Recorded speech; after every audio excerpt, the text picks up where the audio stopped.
Welcome to another edition of our personal empowerment audio program, Finding Yourself in Paradise. Hi, I'm Michael Benner. And I'm Steve Snyder. And our program today is called Transformational Conversations. It's about the most important talks we have with the most significant people in our lives. I mean, there's all kinds of conversations. There's small talk, and there's talk that's much more consequential than that. We're going to talk about mostly the consequential conversations, the ones that have meaning, the ones that lead us somewhere, the ones that have a point.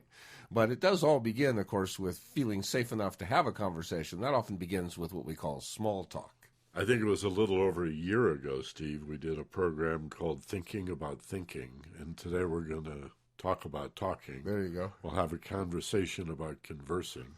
No man is an island, and very few people really want to be hermits or monks. We are social critters. And we want to connect with other people. We need to have relationships and communicate with other people. And conversations are important. There aren't very many books that teach you how to have good conversation.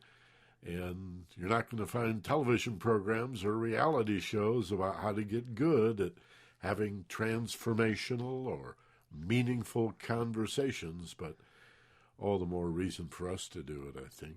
Talking mostly about the important, meaningful conversation, but we should talk a little bit about just chatting and small talk, too. Yeah, one of the things somebody pointed out to me recently was one of the keys to small talk is to make sure it has nothing to do with either one of you. You know, if you're talking about something like, boy, that's a cool motorcycle you have there, and it's not about him or her, it's not about you, then it gets to be easy to have that conversation. It's about the weather, it's about sports, it's about something that's out there that we can both say, hey, that's kind of neat. That's where small talk feels the safest. I remember a fellow calling one of my radio shows a long time ago, and he wanted to talk about some environmental issue, some green thing, right? And in the early minutes of the conversation, he lets drop that he's a paranoid schizophrenic and he's on medication. And I said, wait a minute, and I sort of steered him in that direction because he was very lucid and creative, and here's the bottom line, interesting to listen to. And after a few moments of that, he interrupts me. He said, but I wanted to talk about the environment. And I said, well, okay, except this is really a lot more interesting. Part of making good small talk is finding or sensing, put your feelers out and get a sense of what is the other person interested in that you're also interested in. If not each other, as you say, it should be something external, something objective, not too personal, but nevertheless, a connection and that we share an interest in this or that. And when we find that, what happens is we begin to feel like we're on the same team or we're on the same side of the table and we're talking about something over there instead of it's like, are you safe? Am I safe? So yeah.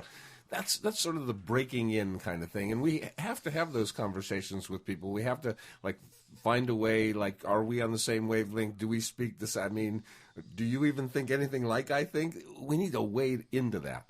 And those conversations are important, but less consequential, I think, than the ones that I want to talk about today, the transformational conversations, the ones that really change our lives, the kinds of conversations we have with the most important people in our lives that set our direction or turn our course around or make us make important changes in our lives, the conversations that really matter. And I've spent a lot of time thinking about this. It was an interesting story, actually. This group of CEOs I worked with for many, many years called Vista, it used to be called Tech.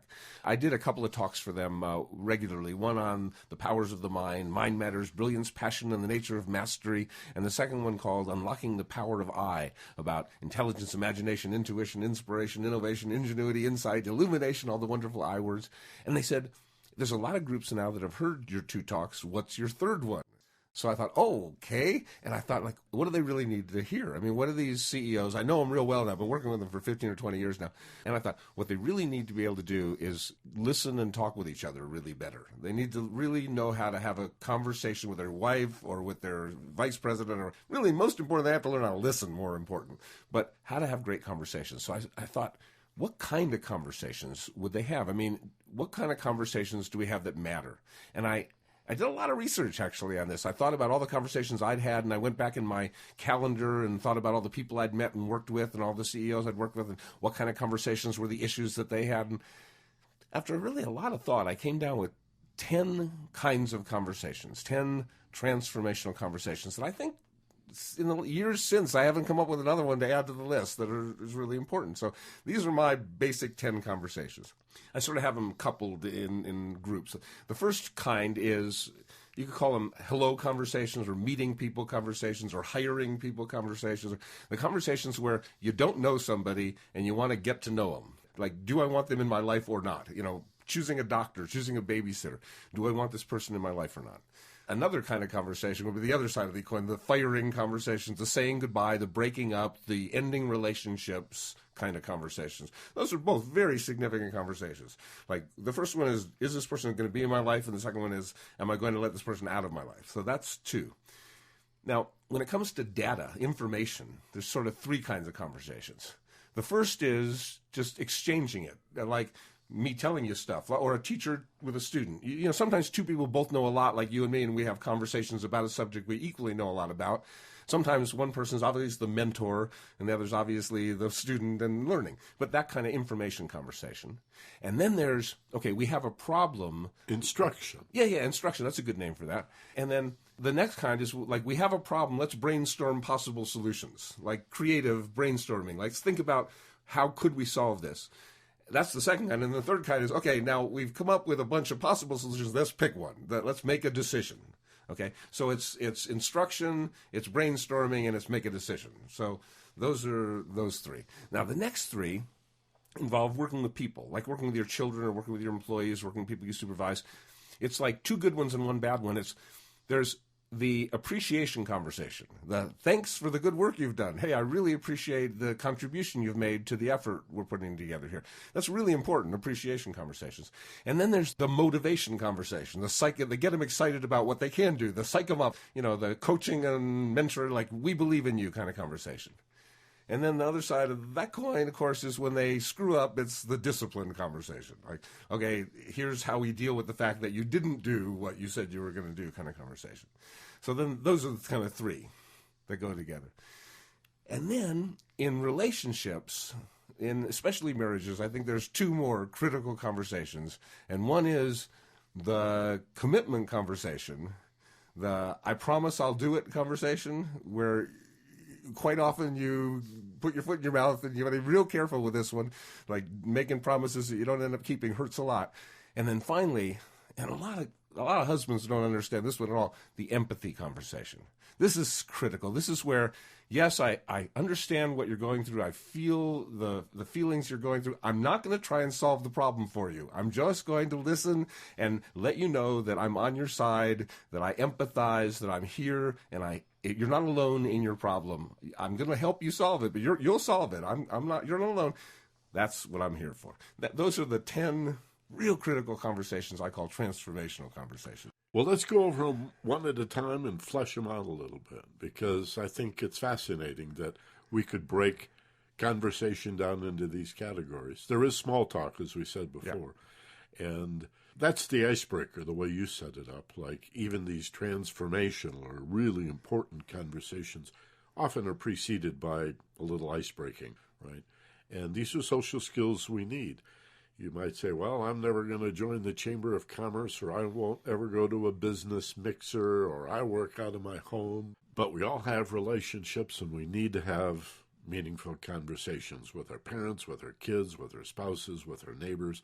And I guess it really all starts with the more we know about ourselves, the easier it is to connect and feel safe enough to connect with the person you're having the conversation with in the first place. So maybe a lot of the anxiety that might otherwise precede these transformational chats could be relieved if we just reminded ourselves what it is that we do know about ourselves, especially the genuine stuff, not just the characters and roles that we play trying to please other people, but what if we led with the parts of ourselves that we genuinely know?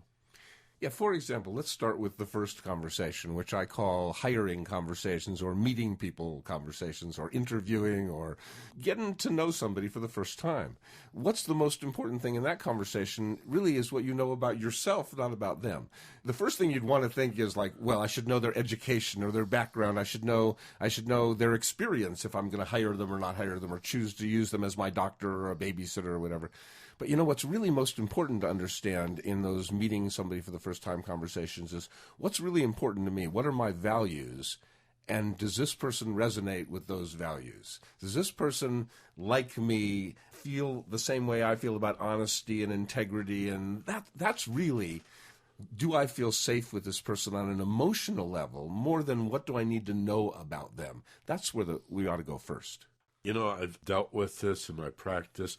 There are cases where the children of very famous people will not use their last name or they change their last name because they want to know that their friends are friends not because somebody else in their family is famous.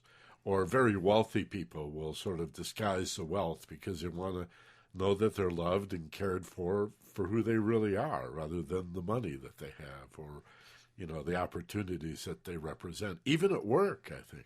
I think that's true. So whether you feel safe with somebody, whether you speak the same language, whether you feel like you're on the same wavelength, do you feel comfortable and getting more comfortable as the conversation goes on in their presence? That's where you want to begin. If that's a no, if you don't feel comfortable, if there's something edgy going on, then that's a red flag. It may not be let's end this thing, but if it doesn't go smoothly at the very beginning, the likelihood that it will is smaller. Yeah. It's definitely diminished. So you want to watch for how does this feel at the very beginning when it comes to the hiring conversations or the meeting someone conversations. If it feels comfortable, then you can go on to find out about education or experience or references and those kinds of things. But bottom line is, this is somebody I'm going to hang with. I'm going to spend some time with. I want to feel safe in their presence. I don't care if they know everything. If they don't like me, if I sense they don't like me or I don't like them, then I could choose somebody else that I do feel that value connection with. That's where it comes from. Sometimes if you're going to hire somebody in a company situation, in a corporate situation, that's where you begin, of course, but it can go for a long way. I think more and more companies are getting great value from doing a lot of behavioral testing and attitudinal testing and really understanding more, because hiring slowly is a very smart idea. You know, once somebody's in the fold, you are going to put a whole lot of money into them to make sure that they effectively can help your company. So not hiring somebody, not hiring the wrong person is great savings for a lot of companies. Hire slowly is a very good idea. You know, I was having a conversation with a friend of mine. He happens to live in Europe recently, an executive, and we were talking about the whole idea of drug tests at work and whether they're appropriate, whether they work, what impact do they have on morale. And, you know, we acknowledge that if you're a airplane pilot or a bus driver or a school teacher, that's one thing. But what about elsewhere in business? Is it really relevant? And a lot of these tests for drugs don't really work that well anyway. And what I said to him was, a better test, perhaps, than actually testing body fluids or cutting off hair to see what the drug history is to ask the person you're interviewing, have you had a problem with drugs? And just watching how they handle it, how they respond. I think you could learn much more about an individual. Again, is this somebody you're meeting for the first time because you want to hire them or date them or use them as a babysitter for your kids or whatever? To ask a question like that and then watch their behavior, aren't you going to learn a lot more than some number on a diagnostic test? Absolutely. I mean, lie detectors don't know that you're lying. They know that you're freaked out. They know that you're stressed, you know, because when you lie, it shows up, you know. And I think that's a great indicator of integrity right there. Do they tell the truth? So that's a first thing you want to do is check out, is this person honest? Does this person feel safe to me? So that, to me, is the key to the hiring conversation. Now, the other side of the equation is the firing conversation. Like, how do we deal with that? That's not a fun situation. And, nobody likes that. You know, and in, you know, some cases you need to talk to your lawyers, you know, before you can actually do this. But in these days, when there's a lot of downsizing going on, there's a lot of people being let go, not because their performance was bad, but because the economy or because of the fact that their company's going offshore or whatever, there's a lot of people who had jobs who don't have jobs. So what's the best way for an employer to let someone go in that scenario? The best way is to understand that the most impact that you make on someone in a conversation is the first thing you say and the last thing you say. What you want to do is say, we really appreciate the value. You've been to this company. You've done this, this, this, and this. And, we've benefited so much. Unfortunately, due to the circumstances, we're going to have to let you go. But know that we are really grateful for the contribution that you've made. Now, you've fired them, but you've cushioned it as best as possible with some soft stuff. And whenever you can tell them what they've done right in that scenario, and whenever you can recommend them to a future employer, great. Sometimes you can, sometimes you can't. If you do have to tell them what they did wrong, then at least as best you can sandwich it with some of the stuff that they did do right. We'll talk a little more about this in a few minutes when we get to motivation and just managing people.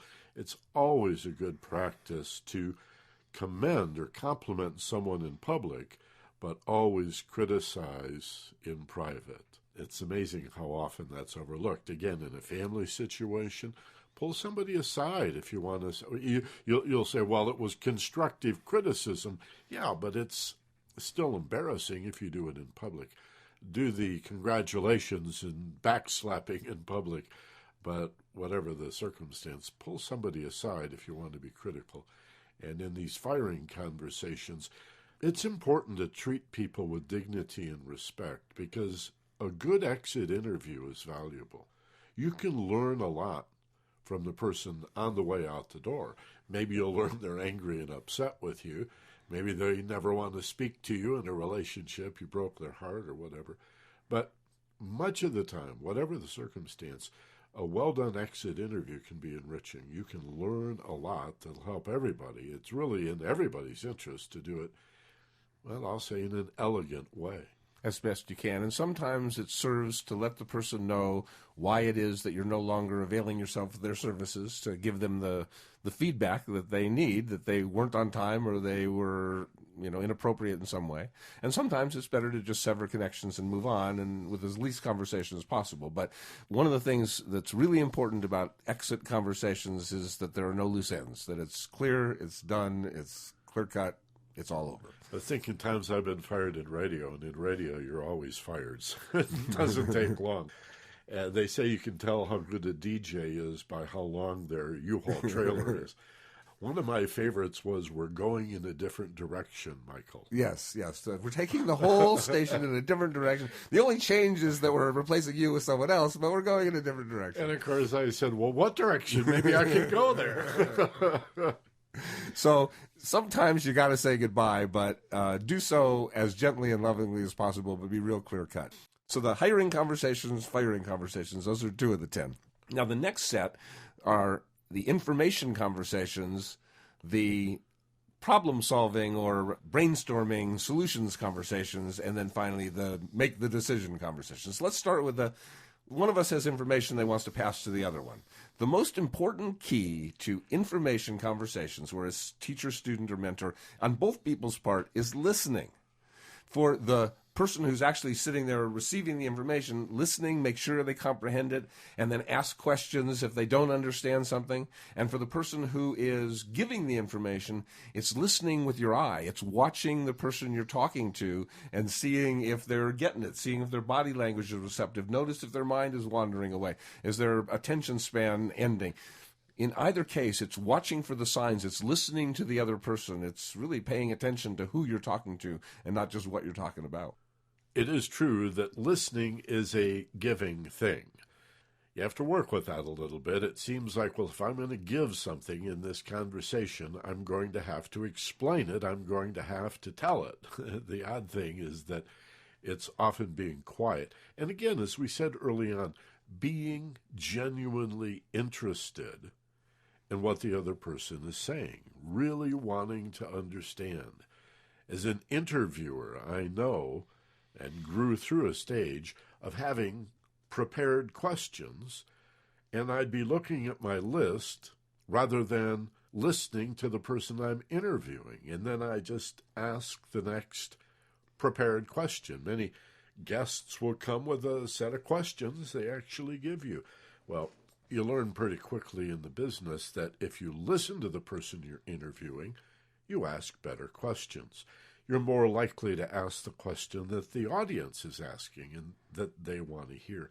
But in every situation, to listen is to give something. How many parents, for example, have said, I just can't get Billy or Sally to listen to me. I talk and talk till I'm blue in the face and they just won't listen. What'll I do? Listen to them. Ask a question. How do you feel? And then listen. And when they disagree, don't tell them that they're wrong. Say, well, I understand. Now, we disagree, and because this is a parent-child situation or a supervisor-employee situation, my vote counts more than your vote, but at least you communicate the understanding, but you've got to listen first. So when you're passing information back and forth, both people listening to each other is as important as listening to the information. The information is part of the conversation, but is this person getting it? Is it interesting? Is their attention span ending? Or am I asking the right questions? Am I comprehending it the way they're saying it? That's the key. So now let's say we've communicated clearly with each other. We both know we have this problem, okay? We are clear on that. The next kind of conversation is, okay, let's talk about possible solutions. This is the brainstorming conversation. And the most important key to brainstorming is every idea is okay, because even bad ideas, even stupid ideas could lead to great ideas. And if you say that a bad idea shouldn't be put into the mix, if it's a bad idea, just don't say it, well, that inhibits the creative process. The creative process flows much better when you can say every idea, even if the good ones and the bad ones, and sometimes the good ones lead to the bad ones, lead to the good ones, who knows, but feeling safe to share any idea is the secret to this kind of conversation. Yeah, you got to avoid the language like, oh, we tried that before, or that didn't work, or Joe doesn't like that, or the company will never go for it. Because even if it appears at first blush to be a bad idea, it might lead to another idea that's not quite right and another idea that's completely wrong. But then that leads to a great idea. And how would you know if you had...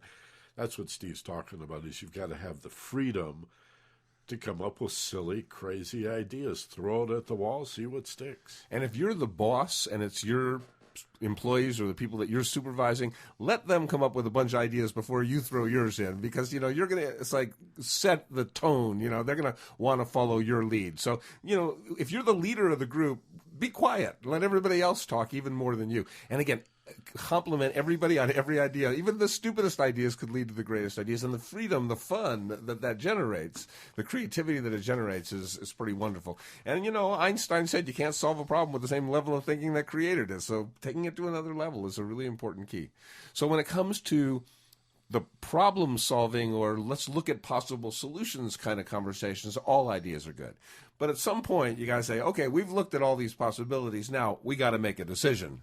And that comes the next conversation. And then it comes down to really who's the person who's going to make that decision. Some ultimately one person will probably take other people's into consideration but make the decision. But what's the secret to making decisions? Well, as we've talked about in previous shows, there's logical ways of making decisions and there's intuitive ways of making decisions. When logic works, it's great. We can use it.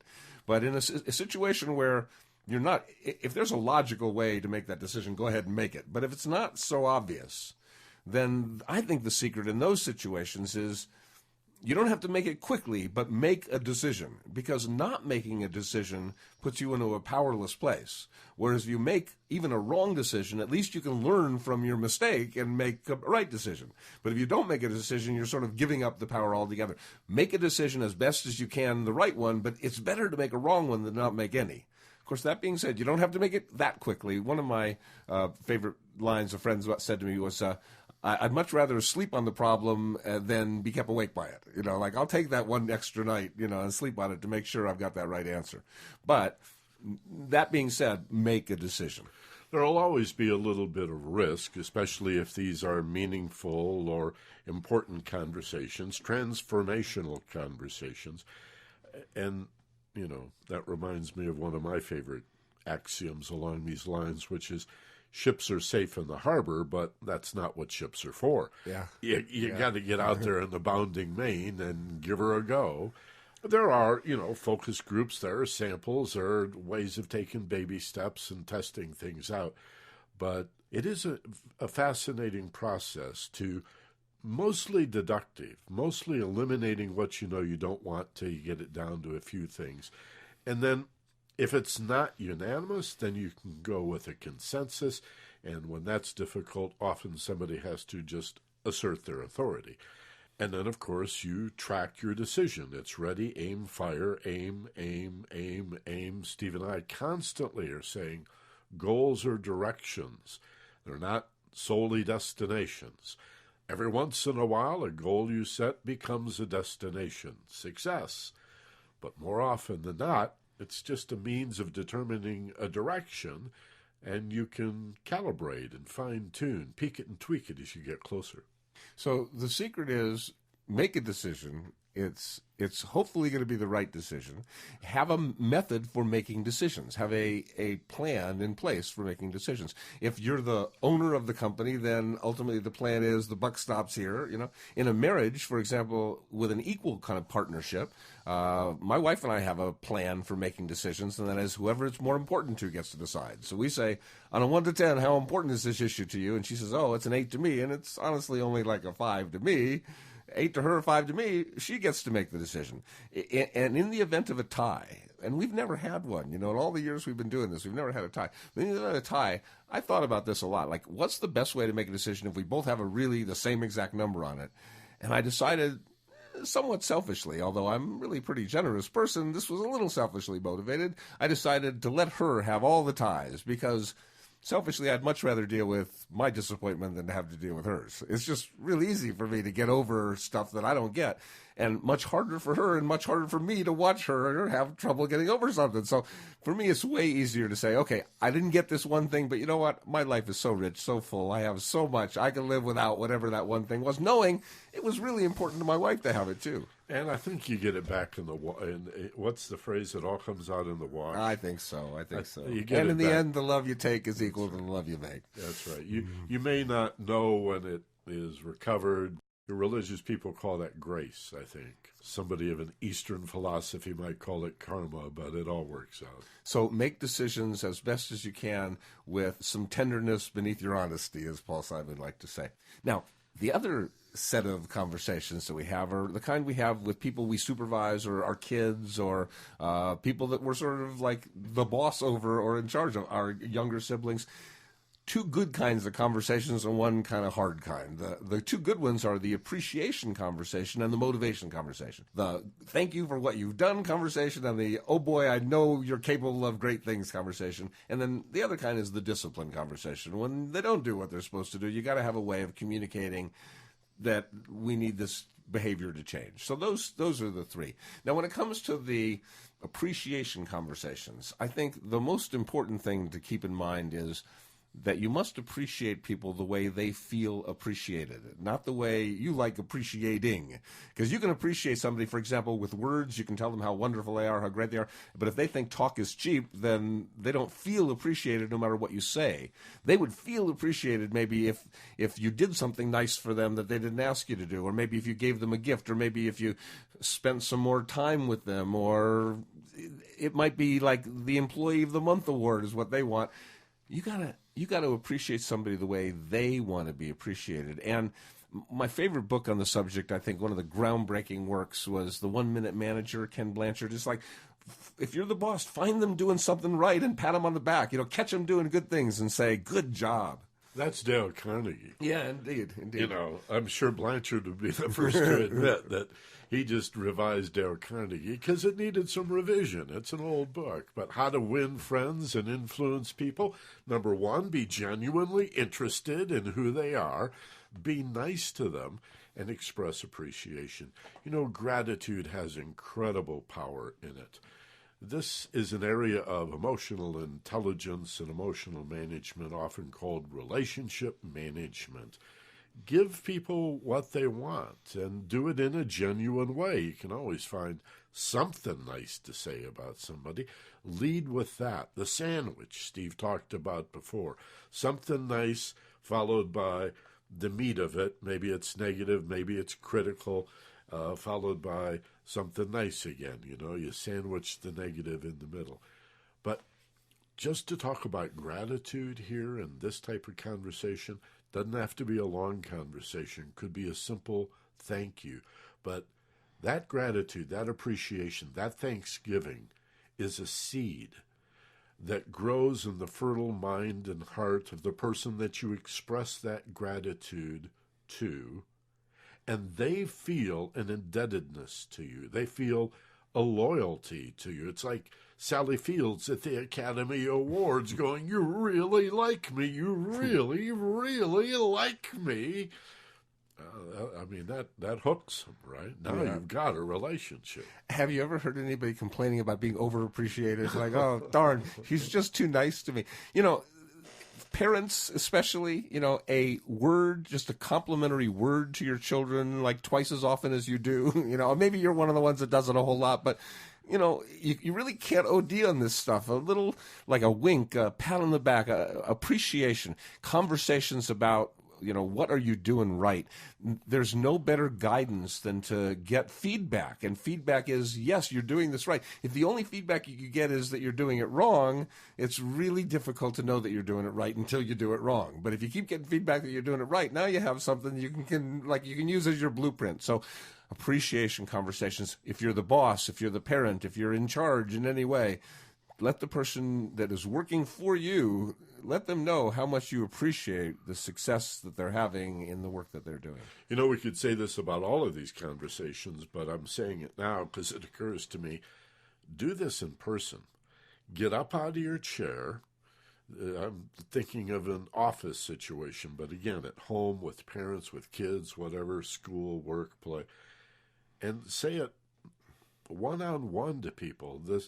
We need email. Email is very valuable, but you can't manage a business by email because it's devoid of emotion and body language and all of that. So touch people when you express your gratitude. Make eye contact and act like you really mean it. And appreciating people for who they are and what they've done is one of the wonderful, uplifting kind of conversations that you can have. And the other kind is to motivate them for what they could possibly do. It's the psych 'em up. It's the Coach Lombardi. It's like we're gonna win one for the Gipper. And in business, it's often, here's the tools and techniques you need to be successful. How can I serve you? How can I help you? In what way can I get you excited? But motivation always comes down to a very simple thing, and that is having a tangible goal, something out there that you really want, that you can really touch and taste and feel, and getting people to buy into the mission, buy into the goal, buy into the dream is what motivating people is all about. If you're an employer and you're trying to motivate your employees, you want them to live the mission of this company as much as you do. Motivational speech has... it has so much to do with volume and intonation and inflection and facial expression and hand gesture and body language and all that stuff. And the content, it's like a Sousa march doesn't really have any words to it, but it still does the same kind. It's as much a musical instrument in some way. You listen to the great "Ask Not What Your Country Can Do for You" kind of thing. You listen to the great motivational speeches of all time. They're magical. They're powerful. The person who's delivering it has powerful charisma, and that's what motivating people is about. It's about not the words you say, but it's getting to feel the same passion that you're feeling. And by the way, one of the worst motivators is money. Do you know why? Because the people that get it, the bonus, the perk, the kickback, the incentive, reward, they go out and spend it, and then it's gone. They don't have it anymore. Oh, you gave it to them, and it was nice at the time, but now it's gone. It's all used up. But call them the employee of the month, and they put the picture on the wall. Or give them that employee of the month parking place right next to the CEO's parking place. Or at the next meeting, you say something nice about somebody. It's the little things. Steve says tangible rewards. Don't misunderstand what he's saying here. That could be stuff. It could be, something nice, a car, a vacation, money. That stuff works. But, you know, the reason it works is because you're touching them emotionally. You're giving them a warm, fuzzy feel good. They feel accepted. They're part of the team. And you can do that without hardly spending any money at all. It's back to the same thing we talked about with listening. Do you really sincerely care about the person? So part of being a great motivator is to very clearly delineate the target, so that we all know exactly what we're shooting for. Not that we're all going to get there, but we know what we're shooting for. And to motivate people, to excite people, to passionately bring people along up the mountain on the way there. So that's the motivating conversation. Now, if you're in that position of authority, you're also going to have to deal with the least pleasant of the conversations, which is the discipline conversation. When you have told somebody what to do, you have clearly stated your need and they haven't met it, or they've disobeyed, or they've failed in some way, sometimes you have to have a discipline conversation. Now, this is a really critical time because we can lose relationships if we do this wrong. I think the most important key to a discipline conversation is, and we did a whole show on making new mistakes. It's okay to make a mistake the first time kind of thing. You should be, here's my basic on it. If you make a mistake, a discipline conversation start with, here's what you did, and here's what I want you to do instead. And if you do that, here's the reward you'll get. That's where we begin. Here's what you did wrong. Here's what you did inappropriate. Here's what I want you to do instead. And if you make that change, here's the reward you get. Then, if they come back and do it again, if they make the same mistake again, then you come back with, here's what you did again. I still want you to do this. And if you don't, here's the punishment you're going to get. So punishment should be part of discipline only after the carrot has failed. Then you need to employ the stick. Yeah, we can learn a lot from animal trainers about the value of reward versus punishment, and there's just no disagreement. Cowboys don't break horses anymore, and the idea of the buck and bronco and all of that is for show. We understand that it's far better to domesticate animals with reward and affection and kindness, and if it works for animals, it'll work for people that work for you or with you, or people who rub you the wrong way. They may be in your own family. And nevertheless, if you know that within them beats a heart and they have an emotional nature, and you learn to respect that and approach that, you can have all the disagreement in the world. You can do this within a rigid power structure and a very real hierarchy, for example, in work. That doesn't mean you can't care about people. That's the entree. Be genuine in that. They'll feel that, and you'll see the difference in overall performance. Productivity, profitability, performance. That's what it comes down to. So when you must discipline, start with, you did this wrong, here's what the way to do it right, and if you get it right, here's the reward, and if that doesn't work, here's the punishment. And the punishment needs to fit the person. You can't have a blanket punishment. I mean, for example, my parents used to send me to my room for punishment where I had 40 books. There's no punishment for me there. Punishment for me was sitting in the living room watching their television shows. You understand the person you're punishing. If it's a child and if it's an employee, one more time and you're gone. There's just got to be a clear line. Now, once you've had those kinds of conversations with the people that you supervise, let's shift gears and talk about the conversations, the two most important conversations you have with the people that you live with your spouse, with your significant other. And those are the commitment conversations and the empathy conversations.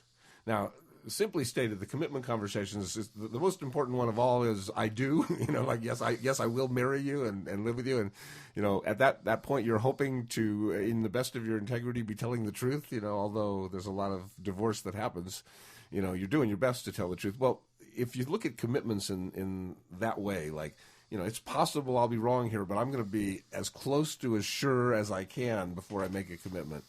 The problem is it's really easy to say, yes, I'll do that when you're not sure you can. It's much easier to say, I don't know if I can do that or not. It's hard to say that. It's easy to say, yes, I'll do that. But then when you aren't able to do it, what you lose in terms of your word, your integrity, who you really are, is way too big a price to pay for the small little inconvenience of not being able to say, I'm not sure I can do that for you. There's also when. Yeah, and when. To say not now is one thing, but to also be able to say, well, how about a week from Tuesday, or how about first thing tomorrow?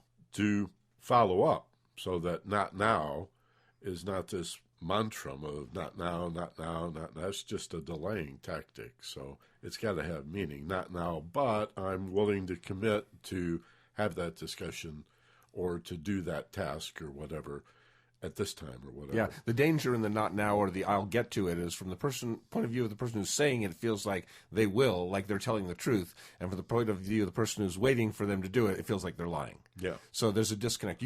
They feel like they're being lied to when you say I'll get to it and you don't. Especially even though you feel like you're telling the truth. Yeah, especially given your history, if you have a history with the person. So when it comes to commitment conversations, just don't make them. As best as you can, don't make them unless you're as certain as you can be that you're going to keep them. And it's better to say, I'll do my very best, but or one of my favorites is, look, here's the things I have to do. If you can show me what you want me to do goes higher on the list than any of these, I'll be happy to do that for you. But if what I have to do is, in your mind, more important, then let me do those things. But be honest, be clear. Your word is so valuable. And then finally, the most significant conversations, I think, in any marriage is the empathy conversation. And this stereotypically, it's the wife that has the problem that she, is trying to express to her husband to get him to listen and to understand. It goes either way, but stereotypically. And he's like, oh, here's the answer. Here's the solution. Let me solve that for you. In essence saying, I'm smart, you're stupid. Let me solve the problem so we can get on to what's really important, which is me. It's like, it's the worst thing you can possibly do. It shows that you don't get her at all. What she doesn't want a solution. What she wants is a partner in the problem to share it with, to feel like it's not all on her shoulders, that she's not totally, completely alone in the world. And men so often just don't get it. Yeah, this is Tim Allen in the Tool Belt. I forget what TV series that was, but he liked to wear his tool belt, and the whole thing was a comedy. Tool Time, or was that the one he had on the show? I don't remember. The show within the show. Yeah. But the idea was like a policeman wearing all these weapons, I've got my drill and my hammer and my wrench and my saw, and I'm a guy, and I'm going to fix it for you. And it's part of the white knight image, of being the champion of the damsel in distress. Well, often women don't want it to be fixed. In fact, if they're seeking empathy, you fixing it, us as guys wanting to fix it, feels like their emotions are being discounted, like, oh, that's frivolous or silly. All you have to do, fair maiden, is this thing that I'm going to tell you to do, or I'll do it for you, or I'll just explain it. And often what I find with the women in my life is they need a process, and I think we as guys do too, but we're not aware of it, of communicating those feelings, of sharing and having those feelings acknowledged. Whether the person they seek the empathy from agrees or not is hardly the point. I don't need you to agree. I just want somebody to feel my feelings. That's why I'm married. And guys don't like feeling feelings. We've been told that's a weakness, and it's not good to feel your emotions. You're out of control. And, the screwdriver doesn't fix that. I want something I can fix with my tools. Yeah, but if you do get it, the benefits are amazing because you create such a great rapport, such a wonderful connection. I remember when my wife, she recently sold her company a few years ago, but when she was the owner or CEO of this company, she'd come home from work with all these people things, like, oh, this guy just gets on my nerves. She keeps making the same mistake. And instead of, like, I know what I would do if I were in that situation, but I don't say any of that. I say, oh, baby, that must be really difficult. Oh, if I were there, I would be frustrated too. And I would just do my best to let her know I get where she's coming from until sometimes she would finally say, so what do you think I should do? And then, oh boy, there's my cue. Then I can jump on it. But until then, it's like, be quiet, except to let her know that you hear what she's saying and you can, as best as possible, feel what she's feeling. Not that you agree, not that you do it the same way. It's big. I mean, it's really big. I think, see, women have other women to do that with, and that's why they feel close with them. But if they can get their man to be able to do it with them, then all of a sudden there's like a double neat connection. There's the normal connection they have, but they also like have a best friend thing too. It's like you don't replace women in their lives, but you really serve a huge function for them. When men have a problem, oftentimes they go to their cave to sit all by themselves and figure it out. Or they have sports. But when women have a problem, they want to talk it over. And if you can be the one who doesn't solve it, but rather just sits and listens, that's just such a great bonus points you get for doing that. Well, let's do an audio journey because we're running late in the show, and yet we wanted to get all of these in. Not that you need to remember them all.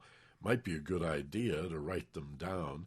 Might be a great idea to listen to the program again and take a few notes and see what you can incorporate what we're telling you about these conversations into your conversations, that you'll really get a deeper understanding of what we're talking about here. So let's do an audio journey. We'll help you install that and imagine, even rehearse in your mind's eye, some applications. So as always, to begin an audio journey, to go from the place of wide awake to the land of narrow awake, the first thing you want to do is close your eyes, because, boy, that cuts out 86% of the sensory input, all the way down to 14%. It's first thing you do if you want to fall asleep. It's something that lets your mind know it's time to slow down, because you must be safe. Otherwise, you'd be looking around all over. You must be safe. So with your eyes closed, do something else that makes you feel safe, too, and that's one slow, conscious, deep breath. Take it in. Hold at the peak. Slowly release. And part 3, after closing your eyes and taking a deep breath, is finding that paradise place, that place of perfect peace. Muscle tension release, emotions calm, confusion clear, focused, passion is here. Imagine in your mind's eye, the feeling you're making this up is exactly right. A significant conversation, a transformational conversation, important and meaningful. And the first person that comes to mind, imagine sitting with them and having an important, meaningful conversation. And as you get a sense of being with them, recall the history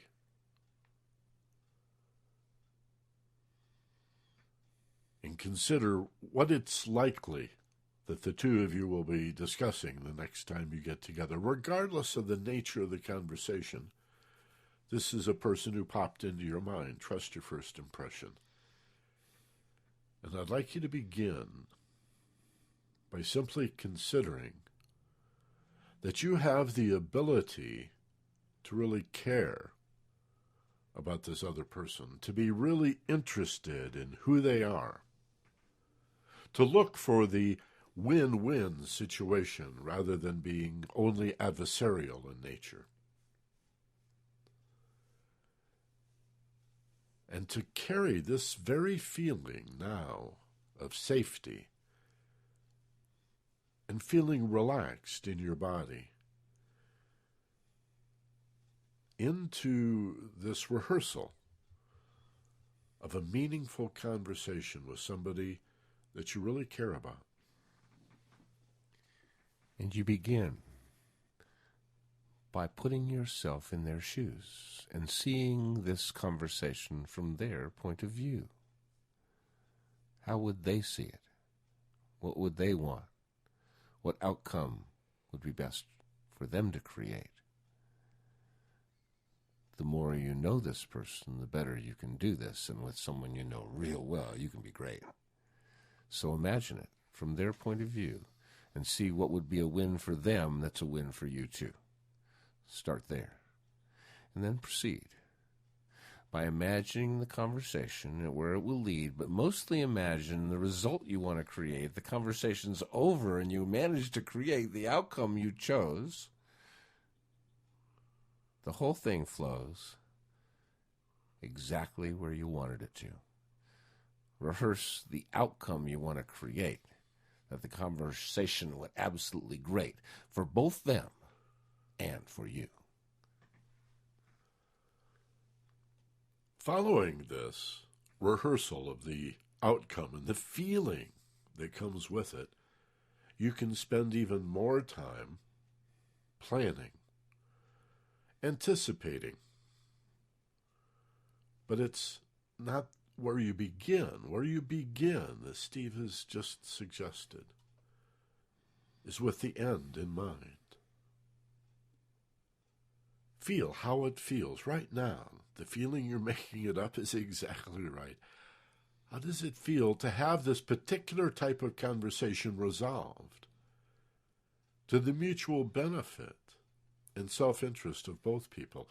A kind of a classic win-win, and you stand up and there's a feeling in your body right now as you shake this person's hand, give them a hug, give them a little wave, or whatever kind of body language is appropriate. Feel as you now imagine walking away from this conversation the wonderful feeling of accomplishment. And you know you listened and were listened to.